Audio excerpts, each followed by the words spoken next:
All right, guys, so this next video is about adding and subtracting numbers that are in scientific notation. So we said in the last video that these get a little bit trickier.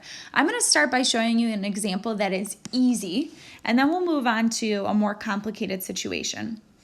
So when we want to add or subtract numbers in scientific notation, let's say we have a problem that looks like this.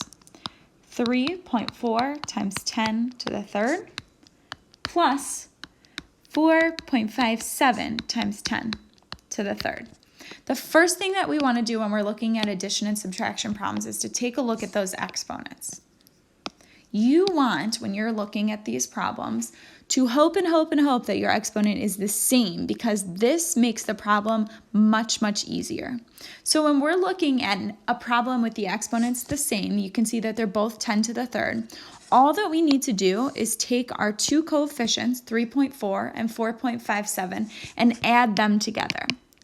So when we add 3.4 and 4.57, we're going to end up with 4.91.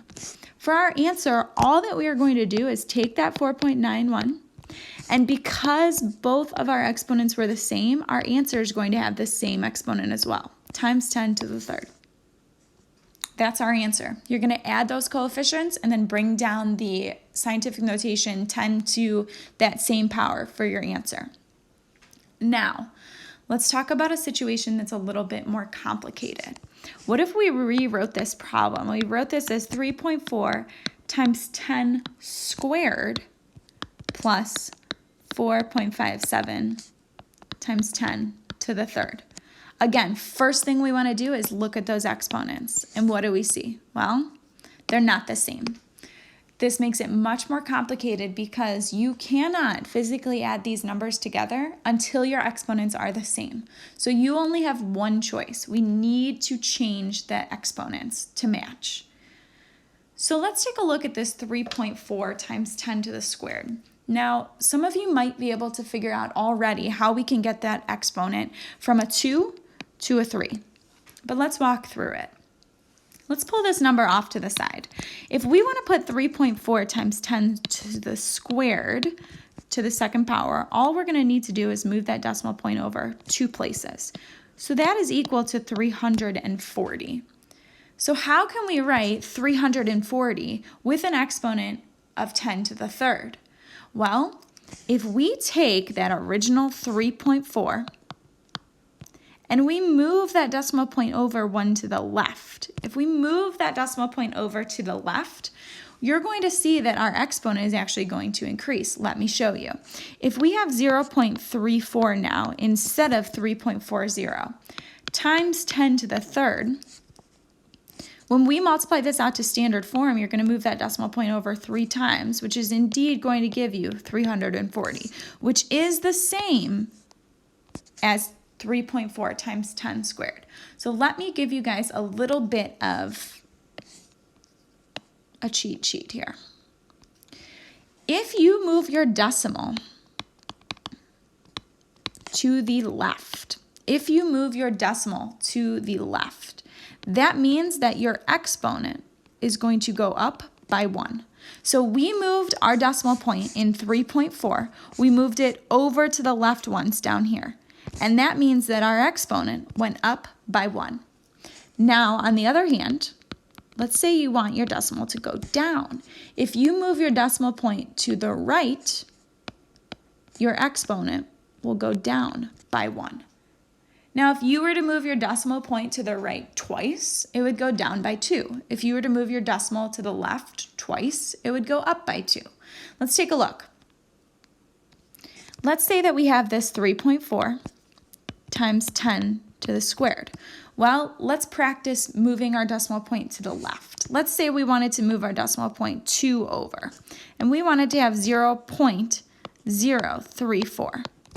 Now, because we moved it 2 to the left, that means that our exponent will go up by 2 times 10 to the fourth. Let's check it. Is this still going to equal 340? Well, if we've got 0.034 and we move it over 1, 2, 3, 4 times, guess what? We've got 340. So this right here is going to help you when we're looking at how to change our decimals to have a problem that we can actually work out here. Now I'm going to erase some of this over here so that we can come back to our original problem now that we know how to rearrange our decimals. So if we want to come back to this original problem of 3.4 times 10 squared plus 4.57 times 10 to the third. We already know how to get these decimals to match. So since this 2 does not match up with that 3, what we want to do is we want to increase that exponent by 1 to get it to match our 3. And when we increase our exponent by 1, we have to move our decimal point over by 1. So we can rewrite this 3.4 times 10 squared as 0.34. All I did was move that decimal point over one place, times 10 to the third. Remember, because I moved that decimal point to the left, I can add 1 to my exponent. Plus 4.57 times 10 to the third. Now we're in business because these exponents are the same. So now we can take a look at that problem and we can say, well, just like we would add normally, our 0.34 and our 4.57, when we add those together, we're going to get 4.91, and we're going to bring down that same exponent of times 10 to the third. And there's our answer. Let's take a look next at dividing. So we're still going to be coming back to this same box up here. Moving to the left increases your exponent, moving the decimal to the right decreases your exponent. So let's take a quick look at a division problem. So let's say that we have a number, or I'm sorry, a subtraction problem. Let's say that we want to instead subtract two numbers. So let's say that we've got 8.5 times 10 to the fourth minus 2.6 times 10 to the third. So we look first at these exponents and we see, they're not the same. So how can we get those exponents to be the same? Well, if we look back at the box up here, if we want to increase our decimal, we have to move it to the left. If we want to decrease our decimal, we want to move it to the right. Now, you can do this either way. You can either increase this 3 or you can decrease this 4. Because in the last problem we increased the first one, let's work on the 3 for this one. Let's take a look at decreasing that. So we want to rewrite this 2.6 times 10 to the third, but we want to make this a 4. So if we want to add a number to our exponent, we know that we have to move our decimal to the left.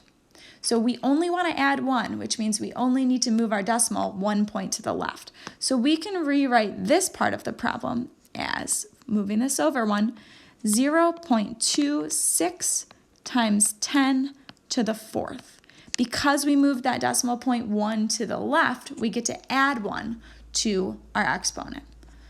So this problem over here is exactly the same, 8.5 times 10 to the fourth, we didn't change that, minus our new number of 0.26 times 10 to the fourth.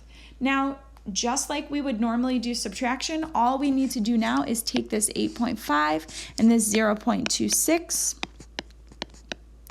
and subtract those. When we subtract 8.5 minus 0.26, we're going to get 8.24 is our answer. So now we've got 8.24, and since those exponents are the same, they're both 4s now, all we need to do is bring that times 10 to the fourth down to our answer.